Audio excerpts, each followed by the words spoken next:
여러분 안녕하십니까? 월요일 아침 뉴스퍼레이드 황병준입니다. 4개국을 순방 중인 이재명 대통령이 남아공에서 열린 G20 정상회의 일정을 마치고 마지막 순방지인 튀르키예로 출발했습니다. 앞서 이 대통령은 다자주의 정신을 강조한 G20 정상선언문 채택에 동참했는데 미국은 회원국 가운데 유일하게 반대했습니다. 서주민 기자입니다. 이재명 대통령은 G20 정상회의 이틀 동안 3차례 열렸던 세션에 모두 참석했습니다. 앞선 2차례 세션에서 각각 WTO 기능 회복과 기후변화 대응을 언급했던 이 대통령은 어제 마지막 세션에선 안정적이고 호혜적인 핵심 광물 공급망 구축과 청년과 여성의 AI 역량 강화 등을 강조했습니다. 대한민국도 모든 인류가 인공지능 혜택을 고루 향유하는 글로벌 AI 기본사회 실현을 위해 국제사회와 적극 협력해 나갈 것입니다. 회의 마지막 날 채택하는 게 관례였던 G20 정상선언문은 미국이 불참한 가운데 이례적으로 첫째 날 채택됐습니다. 미국의 일방주의와 보호주의를 겨냥한 거란 해석이 나온 가운데 앞선 회의에서 비슷한 주장을 해왔던 이 대통령 역시 채택에 동참했습니다. 미국이 부정적으로 볼 수 있다는 우려에 대해 대통령실은 미국의 불참이 G20 필요성을 부정하는 건 아니라고 설명했습니다. 미국 역시도 지금 G20 내년 의장국으로서 이번 셰르파 회의까지 계속 참석을 했고 문안 협상에 참여를 했습니다. 필요성을 부정하는 것은 아니라고 생각하고요. 정상선언 말미엔 우리나라가 2028년 G20 의장국을 맡는다는 내용도 명시됐습니다. 이 대통령은 G20 참석 기간 동안 프랑스와 독일, 인도, 브라질 등과도 각각 정상회담을 가졌습니다. G20 일정과 남아공 동포 간담회까지 모두 마친 이 대통령은 마지막 순방지인 튀르키예를 국빈 방문하기 위해 앙카라로 출발했습니다. 요하네스버그에서 TV조선 서주민입니다. 민주당 정청래 대표가 추진 중인 대의원, 권리당원 1인 1표제를 두고 당내 논란이 격화하는 가운데 오늘 관련 당원 당규 개정을 위한 당무위가 열립니다. 국민의힘은 의원총회와 대장동 항소 포기 사태 관련 토론회를 열고 후속 대응 방안을 논의합니다. 장윤정 기자입니다. 더불어민주당은 오늘 당무위원회를 열고 정청래 대표가 주도하는 대의원 권리당원 1인 1표제 개정을 논의합니다. 오늘 당무위에서 논의를 마친 후 28일 중앙위원회에서 의결해 개정 절차를 마무리할 방침입니다. 정 대표는 당원 주권 정당을 표방하며 전당원 1인 1표를 주장하고 있지만 당내 반발은 더 거세지는 모양새입니다.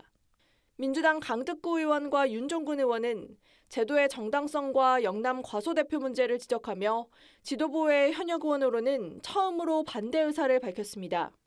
그 보안장치의 취지까지 모두 없애버린다면 그것은 우리 당의 역사와 정체성 그리고 가치를 훼손하는 우를 범하는 졸속개혁이 될 수도 있다고.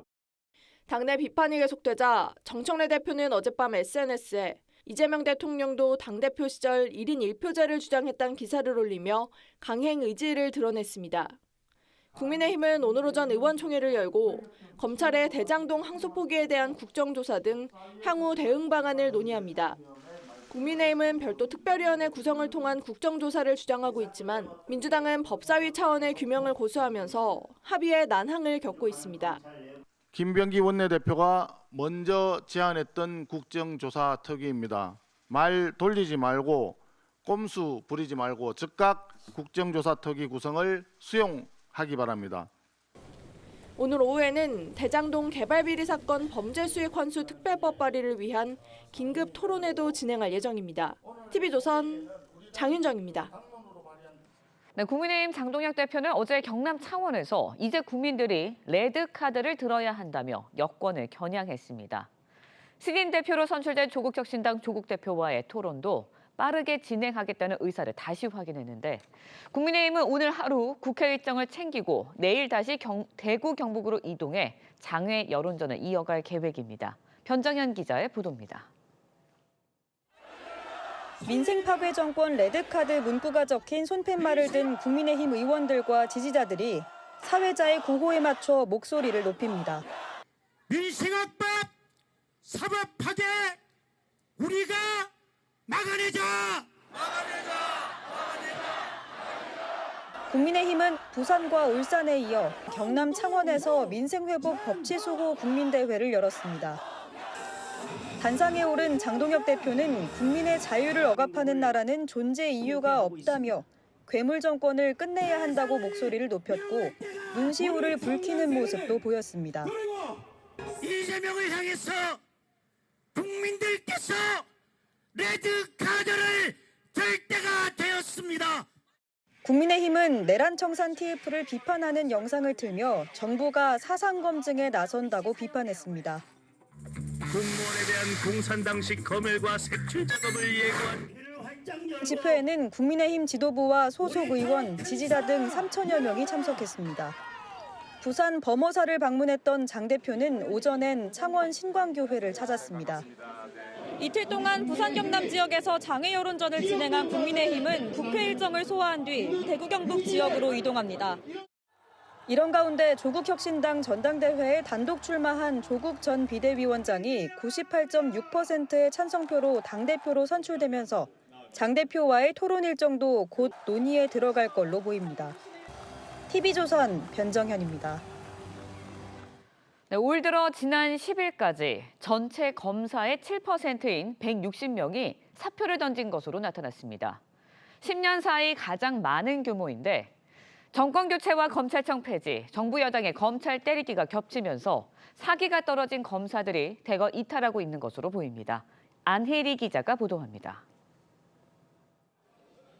지난 9월 정부조직법 개정안이 통과되면서 검찰은 내년 10월 간판을 내리게 됐습니다. 정권마다 공작하는 검사 없애고 수사 잘하는 검사 수사관으로 중대범죄수사청을 구성하는 겁니다. 정치권의 검찰 때리기가 한층 심해진 올 한 해 161명의 검사가 퇴직했습니다.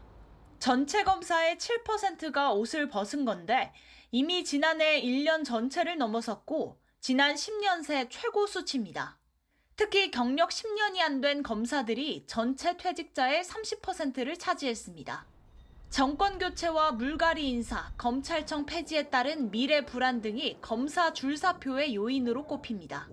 실제 검찰청 폐지가 확정된 지난 9월 한 달 동안에만 47명이 사표를 냈습니다. 한 검찰 고위 관계자는 수사와 기소가 분리되며 검찰이 소신 있게 일할 제도적 기반이 흔들리고 있다며 이런저런 이유로 검사들 사기가 크게 떨어졌다고 했습니다.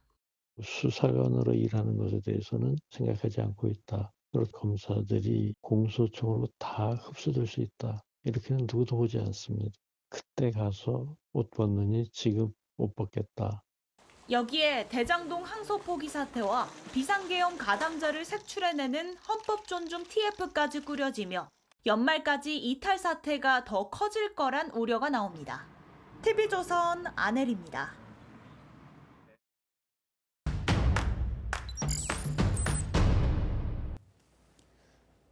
네, 이번 주 정치권 주요 이슈의 맥을 짚어보는 정치뷰 시간입니다. 정치부 한송원 기자 나왔습니다. 안녕하십니까? 한 기자, 이재명 대통령 순방은 이제 막바지죠? 네, 이재명 대통령 이 G20 정상회의 일정 마무리하고 7박 10일간의 4개국 마지막 행선지 튀르키예에 지금 머무르고 있는데 26일에는 귀국을 합니다. 그리고 27일에 국회 본회의가 있는데 이때 국민의힘 추경호 의원 체포동의안 표결이 이루어질 것으로 보입니다. 오늘 민주당에서는 정청래 대표가 강력하게 추진하고 있는 1인 1표제 당무위원회 의결이 있고요. 그리고 이르면 오늘부터 이 지방선거에 출마하고자 하는 최고위원들 줄서태 이어질 것으로 보입니다. 지금 이재명 대통령이 아직 순방 중인 상황인 건데 주말 사이엔 당내에서 순방 성과보다는 다른 목소리들이 더 크게 나왔던 것 같아요. 네, 이 강성 지지층들 사이에서 내란 전담부 요구 목소리 쏟아지고 있는데 김병기 원내대표에 이어 정청래 대표도 대통령 순방 성과를 가리지 않도록 당에서는 강경 메시지 자제하자 이런 취지로 말했었습니다. 대통령의 순방 외교가 빛이 바래지지 않도록 당정대 간 조율을 하고 있다 이런 말씀 드리고. 네, 하지만 주말 사이에 서울시장 후보군인 서영교, 전현희 의원 모두 내란 전담 재판부 설치 촉구했습니다. 내란 전담 재판부 설치를 더 이상 미뤄서는 안 됩니다. 특검이 있으면 특판도 당연히 있어야 합니다. 이 내란 전담 재판부는 지기현 판사를 바꿔야 되는 것이다. 1심에서 그렇게 해야 되는 것이다. 네, 여기에 경기지사 출마를 검토 중인 김병주 최고위원도 내란 청산 촛불 대행진에서 발언을 했다고 직접 사진을 올리면서 내란 재판부 도입 다시 한번 강조했습니다. 내년 지방선거에서 당 후보로 선출이 되려면 아무래도 중도층보다는 당심을 먼저 잡아야 한다, 이런 판단이 깔려 있는 듯한데요. 민주당 당원에 따르면 지방선거 출마자 선거 6개월 전까지 최고위원을 사퇴해야 하기 때문에 선거 시한이 12월 초입니다.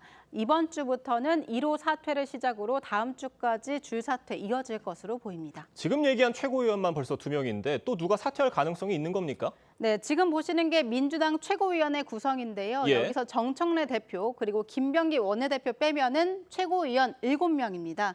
이 최고위원 7명, 전현희 최고위원은 서울시장, 그리고 김병주, 한준호, 이현주 최고위원은 경기지사, 황명선 최고위원, 충남지사, 서삼석 최고위원, 전남지사에 거론이 됩니다.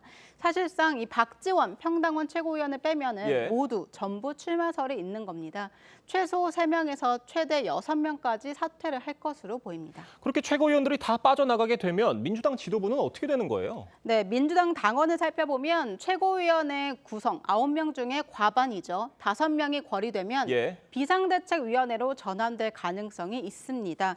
다만 실제로는 이 내부 교통 정리를 위해서 비대위 전환까지는 이어지지 않을 전망이 우세합니다. 비대위 체제로 가지 않더라도 보궐선거가 열리는 내년 1월까지는 지도부 공백 불가피한 상황이죠. 지도부 관계자 현재 파악한 바로는 비대위로 가지 않는 상황인 건 확실하다면서도 보궐선거 여부나 후임 최고위원을 정하는 시기나 방식 등은 좀 더 논의가 필요하다, 이렇게 말했습니다. 국민의힘은 어떻습니까? 지방선거 출마 분위기 있는 거예요? 현재로서는 야권에서 독주 체제인 오세훈 서울시장 5선 도전 유력합니다. 그리고 나경원 의원도 6년 넘게 이어져온 패스트트랙 사건 어느 정도 사법 리스크 정리가 되면서 중진 의원들 사이에서 이름이 오르내리고 있습니다. 한동훈 전 대표도 꾸준히 거론되고 있죠. 또 경기지사에는 안철수 의원, 김은혜 의원, 유승민 전 의원 거론되는 상태고요. 개혁신당 이준석 대표가 출마할 경우에는 국민의힘이 선거 연대에 나서는 방안 거론됩니다. 물론 이 대표 현재는 윤 어게인 등을 연대 걸림돌로 꼽고 있긴 합니다. 중요한 건 경선 룰일 것 같습니다. 정해지고 있습니까? 네, 국민의힘 지선기획단 지난주에 후보 경선 룰에서 당원 투표 비율 50%에서 70%로 확대하는 방안 최고위에 건의하겠다, 이렇게 밝혔습니다. 국민의힘도 우선 이 지지층 결집에 초점을 맞추겠다, 이런 전략인데요. 특히 이번 주에 아까 말씀드렸다시피 27일 본회의에서 추경호 의원 체포 동의안이 통과가 되면 구속 여부, 단순한 법적 절차 의미가 아니고 내란 프레임을 가를 정치적 분수령이 될 전망입니다. 또 이 대통령 귀국하면 민주당 그 계획대로 내란 전담부 논의에 속도를 내면서 내란 정당 프레임 거세질 예정인데요. 국민의힘은 비상계엄 1년을 전후해서 지지층 결집으로 이를 막아내고 늦어도 내년 초부터는 2030과 중도층 공략에 나서는 단계적인 중도 확장 방안 펼칠 것으로 보입니다. 알겠습니다. 한 기자 잘 들었습니다. 도이치모터스 주가 조작 사건에서 주포로 지목된 김건희 여사의 공범 이모 씨가 구속 후 첫 조사를 받습니다. 특검은 다음 달 3일로 예정된 김 여사 구형을 앞두고 공모 정황을 확인하기 위한 보강 수사에 속도를 내고 있습니다. 이나영 기자입니다. 도이치모터스 주가 조작 사건 핵심 인물로 지목된 이모 씨가 구속 뒤 처음으로 특검 조사를 받습니다. 민중기 특별검사팀은 오늘 오후 서울구치소에 수감 중인 이 씨를 불러 김건희 여사와의 연관성을 확인할 계획입니다. 특검은 두 사람이 과거 수백 통의 문자를 주고받으며 주가 조작을 인지한 듯한 정황이 있다며 공모 여부와 차명 계좌 거래를 집중 검토하고 있습니다. 김 여사의 결심 공판이 다음 달 3일로 예정된 만큼 특검의 보강 수사도 속도를 내고 있습니다. 이 씨는 지난달 특검 압수수색 과정에서 도주했다가 한 달 넘게 숨어 지내다 지난 20일 충북 충주의 한 휴게소 근처에서 체포됐습니다. 압수수색 도중에 왜 도주하셨나요? 서울중앙지법은 지난 22일 증거인멸과 도주 우려가 있다며 자본시장법 위반 혐의로 구속영장을 발부했습니다. 앞서 특검은 지난 7월 건진법사 법당에서 압수한 김 여사의 휴대전화에서 2012년 이 씨가 김 여사에게 2차 주가 조작 세력에게 내 이름이 노출됐다고 항의하자 김 여사가 오히려 내가 더 비밀을 지키고 싶은 사람이라고 답한 정황을 확인했습니다. 도이치모터스 초기 수사에서 기소되지 않았던 이 씨는 다른 사건으로 징역형이 확정됐고 이번 특검 수사에서 다시 핵심 인물로 떠올랐습니다. TV조선 이나영입니다.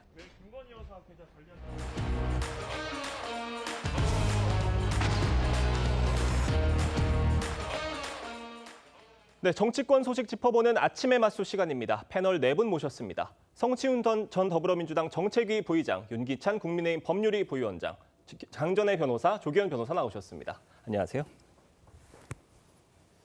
정청래 대표가 추진하는 1인 1표제 당원 당규 개정안을 놓고 민주당 내 반발이 커지는 모습입니다. 영상으로 보겠습니다.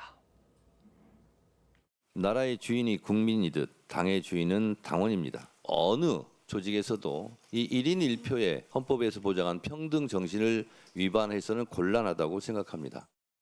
1인 1표제를 도입한다는 이유로 그 보안장치의 취지까지 모두 없애버린다면 그것은 우리 당의 역사와 정체성 그리고 가치를 훼손하는 우를 범하는 졸속개혁이 될 수도 있다고. 민주당 최고위원들에 이어서 현역 의원들까지 반대 목소리를 낸 겁니다. 이분들이 반대하는 이유가 있으실 거 아니에요? 어떻게 보십니까?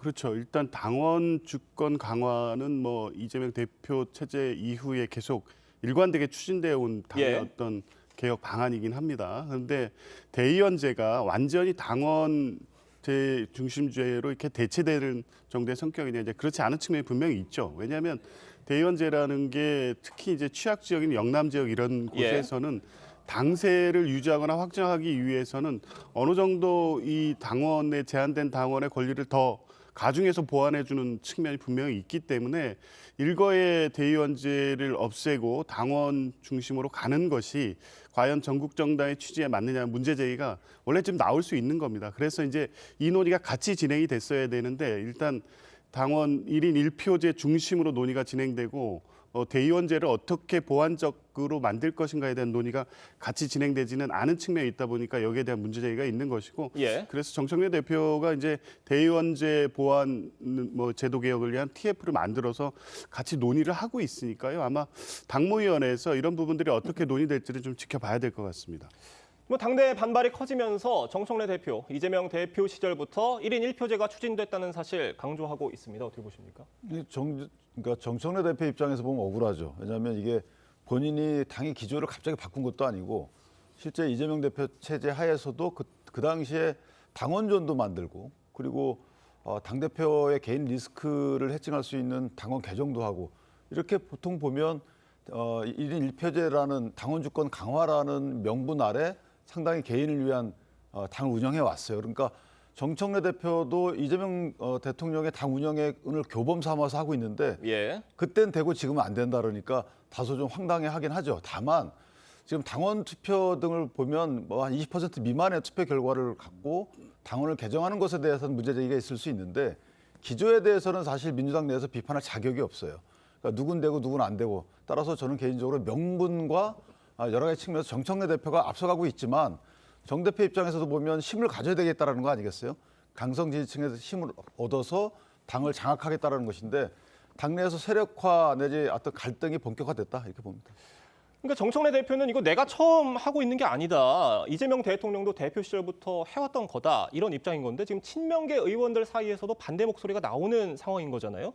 그분들이 진짜로 반대하는 이유가 뭐라고 보십니까? 일단 이재명 대표가 추진할 때랑 지금 완벽히 똑같은 상황이라고 보기는 어렵습니다. 왜냐하면 지금 1인 1표제가 뭐냐 다들 당연히 1인당 한 표 아니야 이렇게 생각하실 텐데 결국 대의원 한 표의 가치가 그럼 일반 당원 몇 표의 가치를 갖느냐 이게 포인트잖아요. 근데 이재명 대표 시절에는 대의원 한 표의 가치가 일반 당원의 한 50표 이상, 많을 때는 70표, 80표까지 가는 60표 정도였다고 하죠. 그러니까 그걸 줄인 거거든요. 그 20표를 줄인 상황에서 거기를 더 줄이겠다는 거기 때문에 아까 조기현 변호사님께서 말씀하신 것처럼 대의원 제도가 갖고 있는 이 전국 정당을 가기 위한 그런 보완책으로서 이 대의원 제도의 취지를 아예 없애버리면 안 되는 것이다라는 그런 차원에서 친명 의원들이 말을 하고 있는 것이고요. 그리고 저는 전천의 대표가 좀 억울할 거라고 생각합니다. 왜냐하면 전당대회 때 이거 하겠다고 또 공언을 했었거든요. 본인 입장에서는 나는 공약 이행을 하고 있는 거라고 생각할 텐데 아마도 시기나 방법 이런 것들에 대한 좀 이견이 있는 걸로 보여지고요.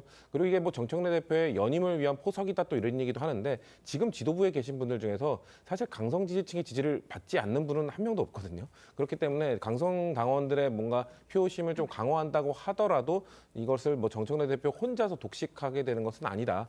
이미 그런 분들에게 좀 인기를 먹고 있는 모든 국회의원들이나 모든 정치인들이 다 혜택을 받게 될 것이다라는 말씀을 드릴 수 있겠습니다.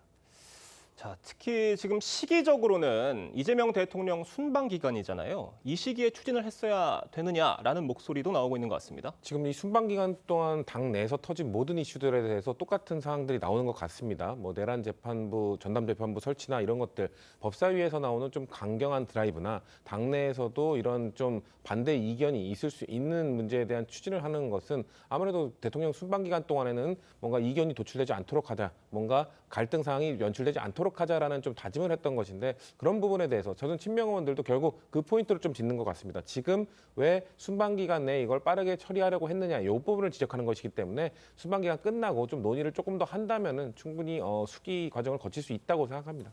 뭐 방향에는 동의를 하지만 속도라든지 다른 부분에 대해서 뭐 친명계 의원들과 정청래 대표 사이에 이견이 있는 것 같습니다. 이걸 두고 명청 갈등 재현되는 거 아니냐 이런 분석이에요. 그렇죠. 이재명 대통령이 대통령 된 지 아직 반년은 안 됐습니다만 뭐 조기래 임덕까지는 아니어도 지금 당 내에서 포스트 이재명이 누가 될 것인지에 대해서 개파간 갈등이 이미 터져나오고 있는 것이 아닌가 생각을 합니다. 이재명 대통령이 결과적으로 대통령까지 갔습니다만 민주당 내에서 주류를 타고 있었던 것은 아니거든요. 지난 원내대표 선거 때도 생각해 보면은 친명계의 박찬대 의원이 있었고 그리고 친문계라고 봐야겠죠. 그때 김어준 씨가 굉장히 큰 행사를 인천에서 했었는데 문재인 전 대통령도 오고 그리고 정청래 후보도 왔었던 이런 모습들이 있습니다. 지금 또 어떻게 보면은 잊혀지고 싶다라고 이야기했었던 문재인 전 대통령이 유튜브를 시작하면서 정치적인 행보를 시작하는 것이 아니냐라는 지적들도 나오고 있거든요. 아마도 내년 지방선거 과정에서 어떻게 보면은 기선을 잡아야 된다라는 것이 그동안의 민주당의 주류계 그리고 친명계가 갈등을 하는 부분이 아닌가 싶고 지방선거를 앞두면서 점점 격화될 것이라고 생각을 합니다. 어찌됐건 오늘 이 관련 당원 당규 개정을 위한 당무위가 열립니다. 1인 1표제가 정말로 시행이 된다면 여러 가지 우려가 나오는 것도 사실이거든요. 강성 지지층의 영향력이 너무 커지게 되는 거 아니냐 이런 우려들이에요. 저는 뭐 기우라고 보고요. 지금 민주당의 현재 그러니까 그 지난 정권 시기에 민주당에 대한 정치적 수사로 당이 위기를 겪고 특히 이재명 대통령에 대한 수사가 집중될 때 그 이재명 대통령을 지키고 당을 지켰던 것도 열정적으로 참여하는 당원들이었고요. 비상계엄 내란 상황에서 헌정 질서를 회복하는 데 또 가장 나선 것도 적극적인 당원들이었습니다. 이 역시 마찬가지고요.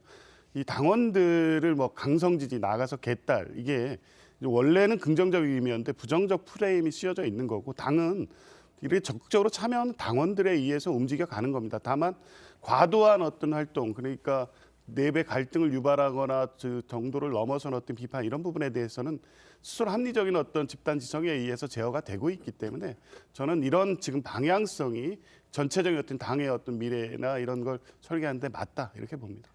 1인 1표제가 시행되는 민주당 모습 어떻게 관측하십니까? 저는 1인 1표제가 사실 저렇게 뭐 특정 지도부나 아니면 당대표의 재선을 위한 구도다 이렇게 얘기를 하고 있지만 개인적으로 먼저 공천 싸움이 시작됐다라고 보여지고요. 안에서 조국 혁신당까지 가세해가지고 진보 진영의 헤게모니 싸움이 시작이 됐다. 그럴 수밖에 없는 거고요. 왜냐하면 지금 정치인들이라는 게 본인의 독자적인 힘을 구축하고자 하는 거기 때문에 그 부분을 도덕적으로 공격할 수는 없어요. 그러니까 명분 싸움을 하고 있는 것인데 명분 입장에서도 정청래 대표가 앞서고 있다. 물론 제가 아까 말씀드린 그런 절차적 하자가 있지만 어쨌든 저 부분은 꺾는다고 꺾이는 게 아니죠. 그래서 힘 대 힘의 대결로 당분간 지속될 것이다 이렇게 생각합니다.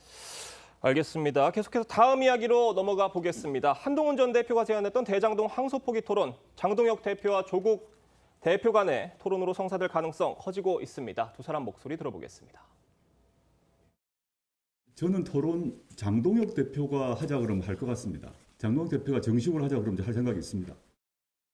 정청래 대표가 토론에 참여하든 참여하지 않든 조국 전 대표와의 토론은 빠르게 진행하겠습니다. 다만 조국 전 대표와 저와의 토론회가 시작되기 전에 정청래 대표가 참여 의사를 밝힌다면 언제든지 환영하겠습니다. 사실 이 토론을 처음 제안한 건 한동훈 전 대표였는데 한 전 대표는 지금 어디론가 배제돼 버리고 조국 대표랑 장동혁 대표 지금 끼리 하기로 됐습니다. 어떻게 보십니까? 두 대표 모두 정치적 목적이 있는 거죠. 장동혁 대표 같은 경우는 말씀하신 것처럼 이 토론을 원래 처음 제안했던 건 한동훈 전 대표인데 그거에 대해서 사실 그 국민의힘 지도부 김민수 최고위원이 왜 한 전 대표가 나서냐, 이건 지도부가 나서야 된다라고 얘기를 했고 그 뒤에 장동혁 대표가 내가 받겠다라고 했잖아요. 그러니까 사실 한동훈 전 대표 지우기에 들어간 거로 좀 봅니다. 지금 한동훈 전 대표를 축출하기 위한 과정을 뭐 진입했다라는 평가를 받고 있는 국민의힘 지도부가 아무래도 한동훈 전 대표가 여야 갈등의 중심에 서 있게 된다면 그런 추출 과정이 부담스럽겠죠. 그렇기 때문에 한동훈 전 대표를 일단 지워야 될 것이고요. 그리고 대장동 이슈를 계속 아마 이끌고 가고 싶을 겁니다. 그런 차원에서 이런 토론이나 이런 대규모 이벤트를 통해서 그 이슈를 끌고 가겠다는 의지를 보여준 것이고요. 조국 대표 입장에서는 이제 어제 선출이 됐기 때문에 내년 지방선거를 앞두고 진보 진영에서 아마 호남 지역이나 이쪽에서는 아마 민주당과 아마 경쟁을 하게 될 텐데 제3당으로서의 존재감을 부각시키기 위해서 이 토론에 참여한 것으로 보이기 때문에 저희 당 입장에서는 정청래 대표가 참여할 이유가 없다. 이게 내용적 토론이 아니라 내용적 토론은 이미 숱하게 이루어졌습니다. 이미 국민들도 어느 정도 내용을 다 알고 있고요. 그렇기 때문에 정치적 토론을 하기 위해서 각각의 목적 때문에 이루어지는 토론에 굳이 집권여당 대표인 정청래 대표가 응할 필요는 저는 없다고 생각합니다. 그러니까 민주당으로서는 사실 이 대장동 이슈를 하루빨리 좀 더 정리하고 싶을 거다라는 분석들이 많은데 뭐 조국 전 대표와 장동혁 대표가 이미 대장동 이슈 더 좀 길게 이어가고 있는 분위기가 됐습니다. 어떻게 정청래 대표가 참여할 거라고 보십니까? 정청래 대표 입장에서는 본인은 법조인 출신이 아니기 때문에 개인적으로 좀 부담감도 있을 것이라고 생각을 합니다. 그런데 우리가 앞서 봤었던 이슈, 그러니까 명청 갈등이 계속되고 있는 것이 아니냐라는 이야기들이 나오고 있는 상황에서 대장동 이슈는 역시 이재명 대통령과 연관이 되어 있다라고 많은 국민들께서 생각하실 수밖에 없거든요. 이때 정청래 대표가 나서지 않는다면, 여기에 대해서 실치는 모습을 보이지 않는다면 이 갈등이 밖으로 노출되는 모습들이 있을 수 있겠다라는 생각이 들고요. 장동혁 대표를 넘어서서 지금 조국 대표 역시 정청래 대표가 나와줬으면 좋겠다라고 이야기를 하고 있습니다. 이 포인트가 저는 중요하다고 생각을 하는데 여당 계열에서 앞으로 끌고 나갈 사람이 누구인지에 대해서 나와 겨뤄보자라고 이야기를 하는 것이 아닌가 싶어요. 조국 대표가 어제 전당대회에서 다시 당대표가 되었고 이미 그 원내교섭단체 관련해서 민주당에서 왜 약속했던 것을 지키지 않느냐 문제 제기를 하고 있는 상황에서 정청래 대표 입장에서는 굉장히 곤란하겠지만 저는 나와야 된다. 그리고 그것이 국민들에 대한 예의다라고도 말씀드리고 싶습니다. 지금 개혁신당에서는 이준석 대표도 참여해서 2대2 토론을 해야 된다라고 얘기를 하고 있는 상황입니다. 민주당만 대장동 토론에 좀 뜨뜻미지근한 반응인데 이 토론 좀 흥행이 될 것으로 예상하십니까? 글쎄요, 전 뭐 좀 성춘일 부의장도 얘기했지만 이 토론 자체의 필요성과 실익 측면에서 보면 민주당이 굳이 참여할 필요가 없다고 보고요.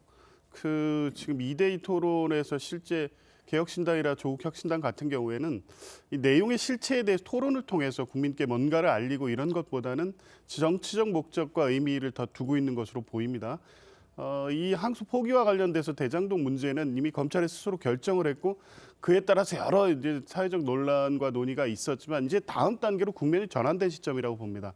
그래서 실제 어떻게 추징을 할 것이냐, 민사소송 뭐 성남시에서 하고 있는 그 부분들 이런 뭐 구체적 논의로 단계로 나가야지 이미 이제 결정난 항소 포기 문제를 갖고 누구의 책임 문제인지 또 그 법리상 민주당이 주장해왔던 7,800억의 추징 가능성 문제 그리고 항소 포기가 여러 측면에서 맞느냐 틀리냐 이런 논쟁을 지금 와서 하는 게 무슨 의미가 있겠습니까? 이제 그런 측면에서 보면 각 당이 각 필요에 의해서 국민의힘은 이걸 정치적 이슈로 계속 끌고 가기 위한 것이고 개혁신당이나 조국혁신당은 이 국면에서 존재감을 보이기 위한 목적인데 민주당이 굳이 그런 국면을 다시 과거 이 항소 포기 시점으로 되돌릴 필요가 없기 때문에 뭐 각 당이 토론을 하는 것은 뭐 각 당이 필요해서 할 일이지만 민주당이 굳이 같이 할 필요성은 없다고 보고 있습니다. 그러니까 대장동 이슈가 좀 정리되어가고 있는 분위기라는 말씀이신데, 그러니까 조국 대표가 그 불씨를 계속 이어가게 만들고 있는 것 같습니다. 민주당에서 조국 대표 어떻게 바라보고 있을 거라고 보세요? 저게 이제 조국 대표가 물론 당내에 여러 가지 이제 국민적 비난점이 있었잖아요. 성비 사건도 있었고, 그래서 당을 추스리고 당을 다시 한번 혁신한다는 그런 어떤 기준으로 대장동 얘기를 할 수도 있지만.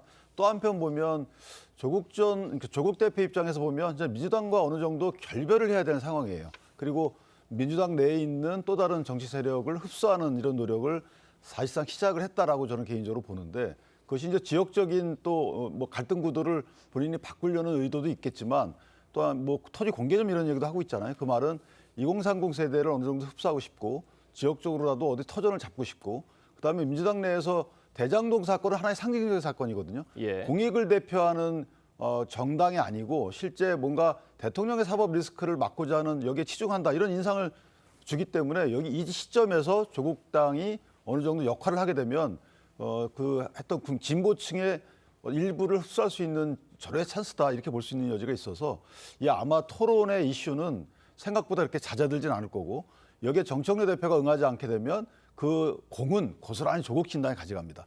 따라서 정청래 대표가 참여해서 왜 이렇게 이 여기에 대해서 항소하지 않은 것이 합리적이라고 설파를 했는지에 대해서 국민을 설득할 자신이 없으면 하지 말았어야죠. 그리고 만약에 국민을 설득할 자신이 없었으면 법무장관을 비난했어야 됩니다.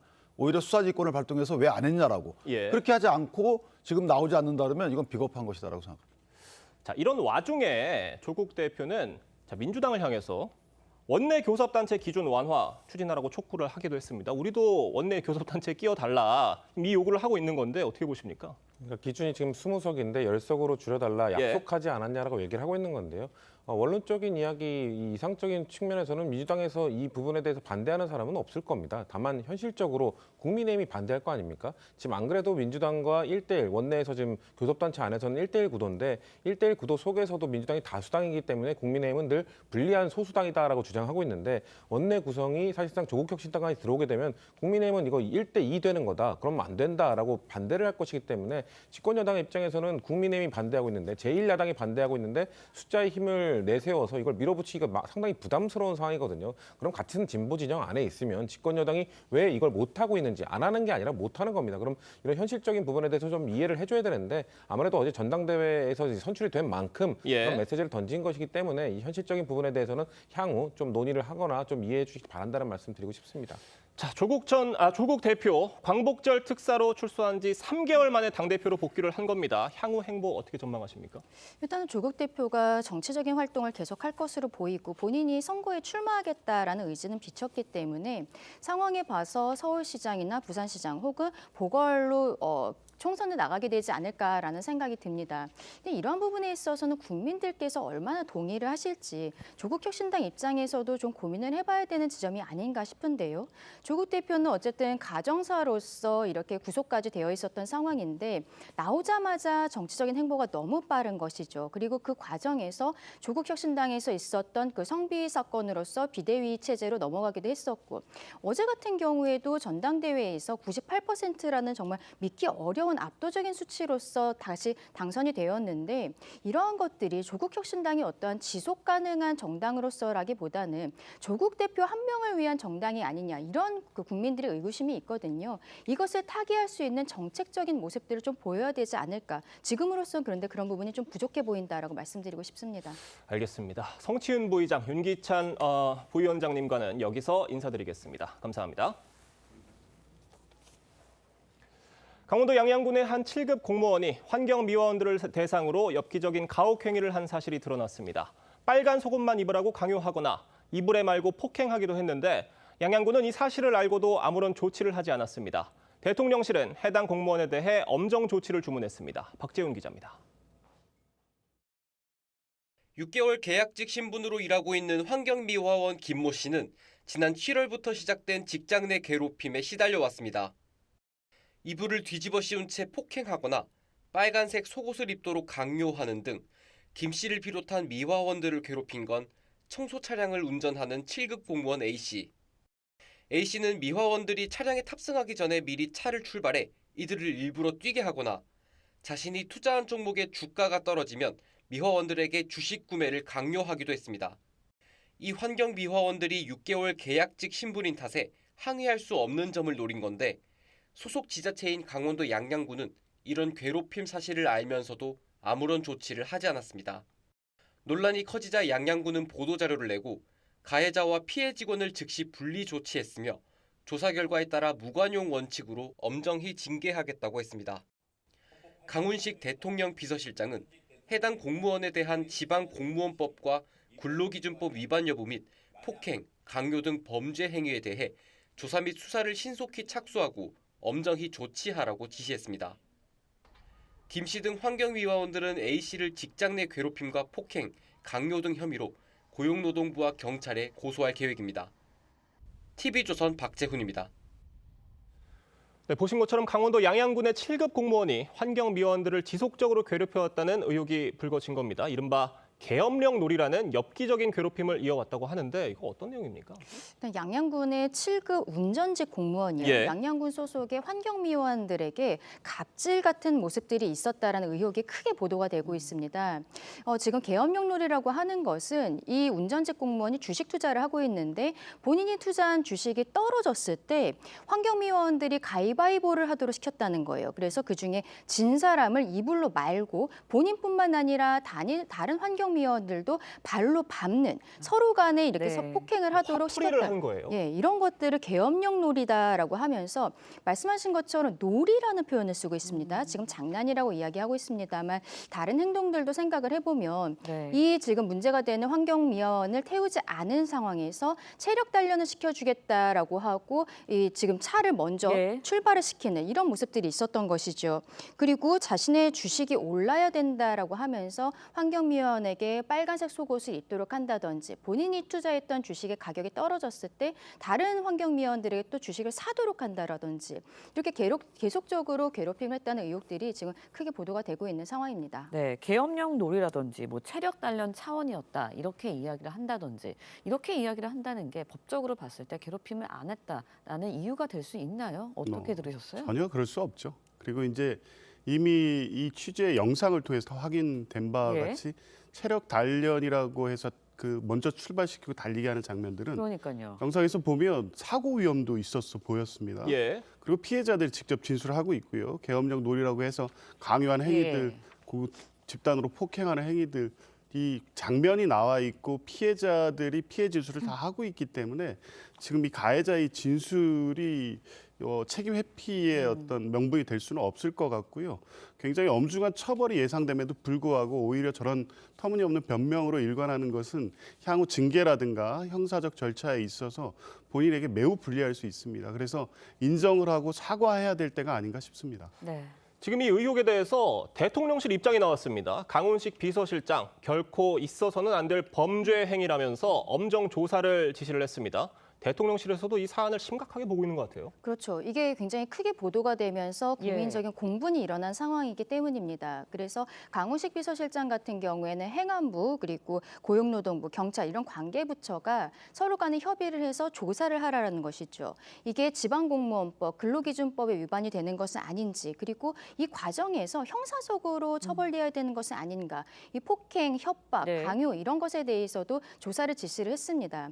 결국에는 이분이 공무원이기 때문에 공무원 내부에서의 징계 조치뿐만이 아니라 형사적인 처벌까지도 갈 가능성이 굉장히 높아 보이는 상황입니다. 네, 양양군에서도 사과와 함께 피해자 보호 조치 등을 약속을 했습니다. 이제 다만 이제 주변 공무원들이 피해 사실을 알았고요. 양양군 역시 이제 보도 전에 피해 내용을 알고도 바로 조치를 하지 않았다라는 의혹이 제기되고 있거든요. 만약에 사실이라면 이것도 굉장히 문제가 되지 않을까라는 생각이 들어요. 뭐 당연히 그럴 수밖에 없을 것 같습니다. 적극적으로 해석하면 아마 방조에 해당될 수도 있는 거죠.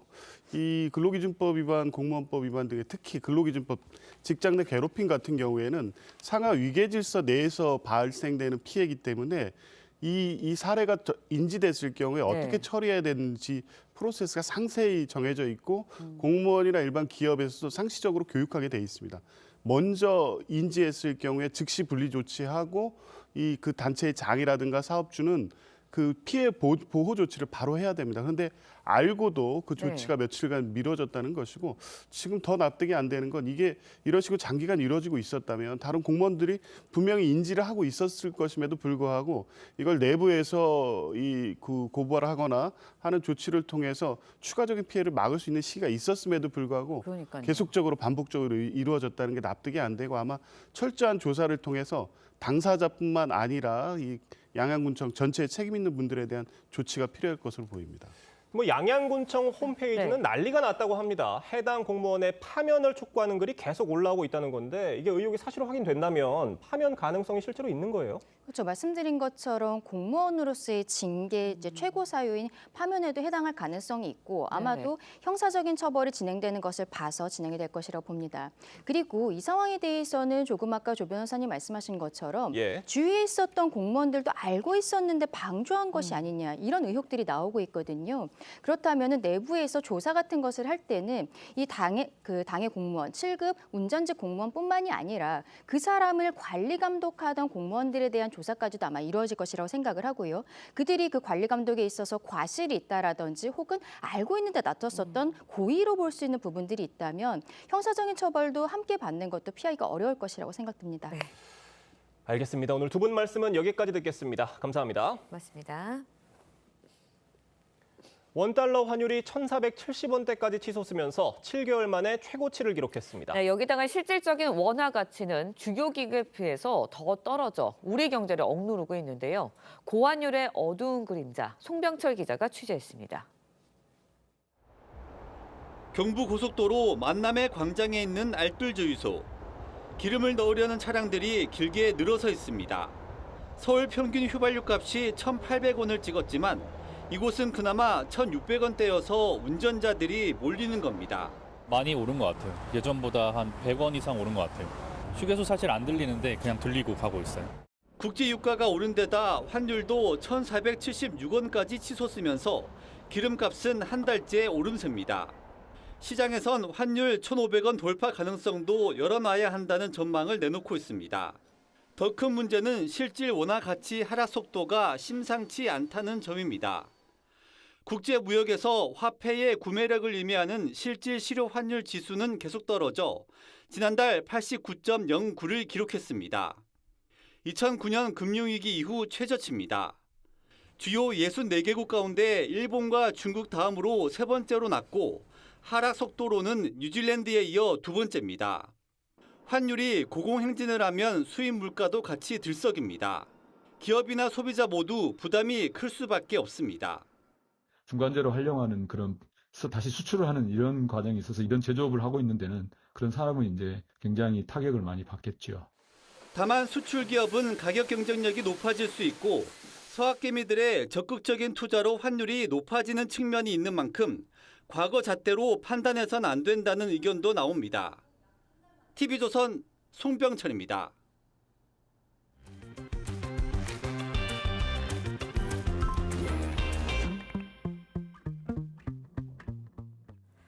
네, 화제 이슈 콕 집어서 파헤쳐봅니다. 아침의 픽 시작합니다. 이번 달 서울 아파트 매매 가격 5년여 만에 최고 상승률 기록한 것으로 나타났습니다. 관련 내용 숙병훈 이화여대 경제학과 교수와 함께 자세히 짚어보도록 하겠습니다. 안녕하세요. 안녕하십니까. 네, 15 부동산 강력한 고강도 대책이 나왔는데 그 이후에 집값 더 올랐어요. 왜 이렇게 된 거예요? 예, 11호 주택시장 안정화 대책 이후에요. 대출 규제도 강화했고 그다음에 2년 실거주 의무도 적용이 됐지만요. 그 아파트 매물이 감소하고 거래량은 실제로 줄었습니다. 그럼에도 불구하고 서울 수도권 지역의 향후 주택 가격이 상승할 거라는 기대감은 여전히 존재하는 상황이다 보니까 매매 거래는 소수 체결됐지만 이것이 상당히 높은 가격의 거래가 성사됐기 때문에 주택 가격이 이렇게 급등한 것으로 보여집니다. 실제로 KB부동산이 발표된 한 11월 전국 주택가격 동향에 따르면요. 서울 아파트 매매 가격이 전월 대비 1.72% 올라서 5년 2개월 만에 최고 상승률을 기록했을 뿐만 아니라 18개월 연속 상승세가 지속되고 있는 것으로 나타났습니다. 네, 결국 이제 아파트 가격이 더 오를 수 있겠다라는 심리 때문이지 않을까라는 생각이 드는데 주로 어느 지역의 아파트 값이 크게 오른 건가요? 예, 기존에 지속적으로 가격이 상승하고 있다 한강벨트가 여전히 급등하고 있다라고 보시면 되겠는데요. 특히 동작구 같은 경우는 3.94% 올라가지고 부동산 시장 상승기였던 2018년 9월 이후 가장 높은 상승률을 기록했고요. 성동구, 광진구, 마포구, 송파구, 중구, 강동구 같은 데가 다 2% 이상 상승했는데 이게 한강벨트 권역이라서 사실은 11호 대책 발표 전에도 급등하던 지역이었습니다. 네, 뭐 15 이제 부동산 대책 이후에 새로 규제 지역으로 편입된 서울 아파트 평균 전세 가격 고공행진 이어가고 있다. 이런 이야기 계속 들리고 있는데 결국은 매매 가격 오른 게 전세 시장에도 영향을 줬다. 이렇게 봐도 되는 거죠. 예, 뭐 두 가지 이유가 있는데요. 매매 네. 가격이 오르면 사실 전세 가격도 후행해서 따라 오르고 있고요, 당연히. 예. 그다음에 또 결정적인 게 11호 대책으로 인해서 규제 지역이 토지거래 허가구역으로 묶였습니다. 그래서 토지거래 허가구역이라는 것은 전세를 끼고 집을 사는 갭 투자를 예. 완전히 차단하는 것이거든요. 그러다 보니까 전세 매물이 공급이 되지 않는 것입니다. 그래서 전세 매물이 급감을 하니까 전세 가격 역시 급등할 수밖에 없어가지고 뭐 집토스라는 데서 국토교통부 데이터를 토대로 분석을 예. 했더니 저 11호 대책 시행 전후 한 달간 아파트 전세 가격이 서울 같은 경우에는 2.8% 상승한 것으로 나타났습니다. 네, 그러면 이제 언제쯤 매매, 전세가 좀 안정적으로 될까라는 궁금증이 생기거든요. 계속 오를까요? 아니면 안정세 보일 수 있나요?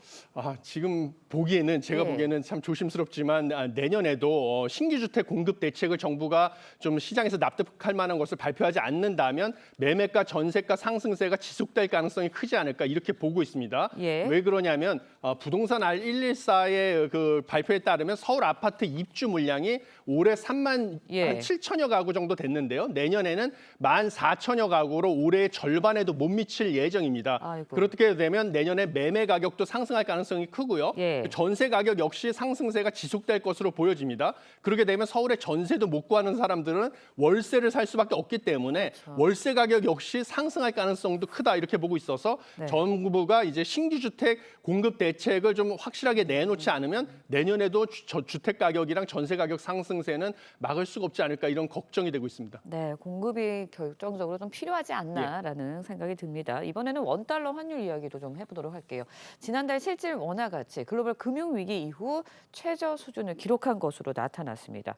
일단은 원화 가치가 계속해서 좀 떨어지고 있거든요. 우리가 원화가 힘을 못 쓰고 있는데 이건 왜 그런 건가요? 예, 사실 지금 원화 가치 하락세는 앵커께서 지적하신 것처럼 이 BIS 발표에 따라서 봤을 때에도 주요국 대비 좀 큰 폭으로 떨어지고 있습니다. 이것은 우리나라의 그 고유 요인일 가능성이 크다고 보여지는데요. 가장 최근에 있었던 한미 관세 협상에 따르면 향후 10년간 우리나라의 대미 투자 금액이 확정이 됐습니다. 그것은 중장기에 걸쳐서 우리나라의 주요 산업 기반이 미국으로 상당히 옮겨갈 가능성이 커졌다는 것이고요. 한국과 미국 경제의 기초 체력이 바뀌었다라고 보시면 되겠습니다. 그러면 이것이 한미 간의 환율의 중장기 균형 수준에 영향을 미치게 되는 것이고 이게 새로운 한미 환율 균형 수준에 따라서 원달러 환율이 재조정되고 있는 과정이다라고 보시면 되겠습니다. 그래서 이 어떻게 보면 고환율 수준이 뉴노멀이 되었다라고 보시면 되겠고요. 이를 반영해서 외국인 투자자들이 이달 들어서만 코스피에서만 12조 2,990억 원을 순매도했을 뿐만 아니라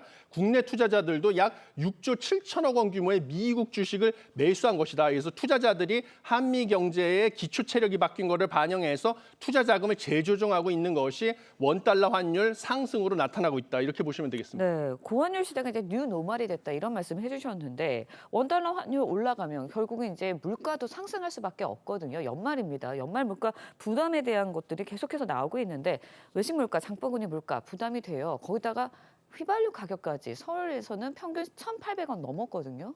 예, 그렇습니다. 사실 일반 서민들 입장에서 봤을 때는 생활 물가, 특히 외식비나 이제 석유 제품 가격 이런 것들이 가장 체감할 수 있는 것인데요. 이미 이런 것들 고환율이 반영이 돼 가지고요. 생활 물가에 영향을 미치고 있습니다. 대표적인 게 지난달 미국산 소고기 소비자 가격 같은 경우로 봤을 때는요. 100g당 냉동갈비 기준으로 4,435원이 돼 가지고 지난해보다 3% 상승했고요. 평년보다는 이미 20% 가까이 상승을 했습니다. 그다음에 국내 석유 제품 가격도 원화 약세 여파로 상승을 하고 있는데 이미 저 23일 오후 5시 기준으로 서울 지역 평균 휘발유 가격은 리터당 1,808원으로 1,800원 선을 넘어서 고공행진을 하고 있는데 우려되는 점은 이것이 이미 고환율이 수입 물가에 영향을 미쳐가지고요. 이제 시차를 두고 국내 소비자 물가를 재상승시킬 가능성이 커가지고 이렇게 되면 한국은행에서 기준금리 인하를 또 뒤로 미룰 가능성이 있어서 대출 금리도 이제 계속 고금리가 유지될 가능성이 있어가지고 서민 생활이 점점 더 어려워질 수도 있다 이렇게 보고 있습니다. 네, 알겠습니다. 지금까지 이화여대 경제학과 석병훈 교수와 함께 이야기 들어봤습니다. 오늘 말씀 여기까지 듣겠습니다. 고맙습니다. 네, 다음 소식 전해드립니다. 트럼프 미국 대통령이 우크라이나전 종전을 위한 미국의 평화 구상안에 미온적인 젤렌스키 대통령을 향해 노골적인 불만을 드러냈습니다. 오늘 제네바에서 만난 양측은 건설적이고 생산적인 대화를 나눴다면서 진전이 있었음을 시사했습니다. 이루라 기자의 보도입니다. 트럼프 대통령이 우크라이나전과 관련해 강한 불만을 드러냈습니다. 트럼프 대통령은 현지 시간 23일 SNS에 강력한 리더십이 있었다면 전쟁은 일어나지 않았을 것이라며 우크라이나는 미국의 노력에 전혀 감사하지 않는다고 비판했습니다. 여러 차례 미국에 감사를 표해온 젤렌스키 대통령이지만 트럼프 대통령은 굳이 리더십을 거론하며 평화한 수용을 압박한 겁니다. 앞서 미국은 크림반도와 동부 돈바스를 러시아에 넘기고 우크라이나의 나토 가입을 금지하는 28개 조항의 종전안을 제시하며 이달 27일까지 수용할 것을 촉구한 상태입니다. He'll have to like it, and if he doesn't like it, then they should just keep fighting, I guess. 하지만 굴욕적 협상안을 받아든 우크라이나는 물론 영국, 프랑스, 독일 등 유럽 주요국들도 우려를 나타냈습니다. Borders cannot be changed by force. Ukraine must have the freedom and sovereign right to choose its own destiny. 이런 가운데 미 우크라이나 대표단은 오늘 스위스 제네바에서 협상을 마친 뒤 긍정적이고 건설적인 대화를 나눴다고 밝혔습니다. TV조선 이루라입니다.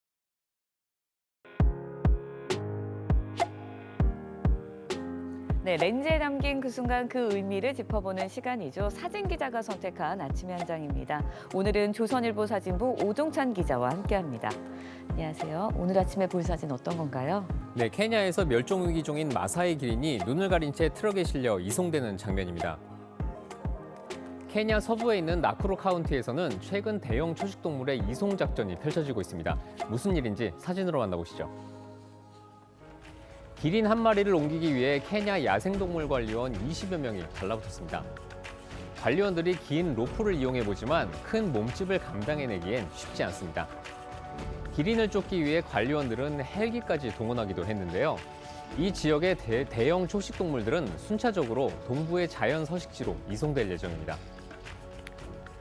네, 몸집이 큰 기린을 안전하게 옮기는 게 여간 쉽지 않아 보이는데요. 기린의 서식지를 이렇게 강제로 옮기는 이유가 있나요? 네, 최근 케냐에서는 토지 개발 때문에 야생동물의 이동 경로가 점점 막히고 있기 때문입니다. 케냐의 인구는 2000년에 3천만 명에서 2024년에는 약 5,600만 명으로 급증했습니다. 인구가 폭증하다 보니 거주를 위한 토지 개발이 점점 확대되고 있는데요.